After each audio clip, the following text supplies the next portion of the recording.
এত ঝড় জল পেরিয়ে যখন এত সুন্দর কমপ্লিমেন্ট পাওয়া হয় কাজের শেষে, তখন মনটা কার না ভালো হয়। ঠিক এমনটাই হয়েছিল আমাদের সাথে 20th ফেব্রুয়ারি। আমরা যখন রুমে ঢুকে দেখলাম যে ব্রাইড তখন রেডি না, তখন আমরা যে যার মতো খাওয়া শুরু করেছিলাম, চিপস, চা। হঠাৎ করে ব্রাইডের দিদি এসে আমাদের বলল নিচে খেতে যেতে হবে, চলো। ব্যাস আমরা ইনস্ট্যান্ট চলে এলাম নিচে খাওয়ার জন্যে। তারপরে ব্রাইডও রেডি হয়ে গেল। আস্তে আস্তে ব্রাইডকে আমরা সাজানো শুরু করলাম। আর আমাদের ব্রাইড মানে সুকন্যার স্কিনটা এত ভালো যে আমাদের কোনো এক্সট্রা এফোর্টে দিতে হয়নি ওকে ফ্ললেস দেখানোর জন্যে। সুন্দর লাগছে, ওকে একটু তুলে না একটা ছবি।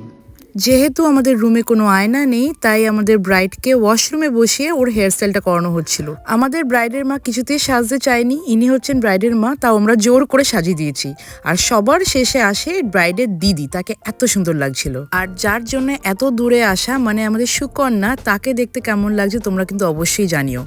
সে খুব পছন্দ করেছে তার এই লুকটা, সে ঠিক যেমনটা চেয়েছিল ঠিক তেমনটাই হয়েছে। ফাইনালি প্যাকআপের সময় আমাদের জোর করে বলা হলো যাতে আমরা কিছু খেয়ে বেরোই। হাতে সময় খুব অল্প ছিল, তাই আমরা অল্প একটু স্টার্টার হাতে করে নিয়েই আমরা গাড়িতে উঠে পড়লাম। এত মজা করে আমরা কাজ করেছিলাম যে আমাদের একটুও টায়ার্ড লাগছিল না। ফাইনালি এত সুন্দর একটা জায়গাকে টাটা করে আমরা বারাসাতের উদ্দেশ্যে আবার রওনা হলাম। বাইরে বেরিয়ে দেখলাম যে বৃষ্টিটা একদম কমে গেছে। ভিক্টোরিয়া মেমোরিয়াল, যেটা সকালবেলা একদম দেখতেই পাচ্ছিলাম না, সেটাও একদম ক্লিয়ারলি দেখা যাচ্ছে। Thank you for watching my mini blog. Tata.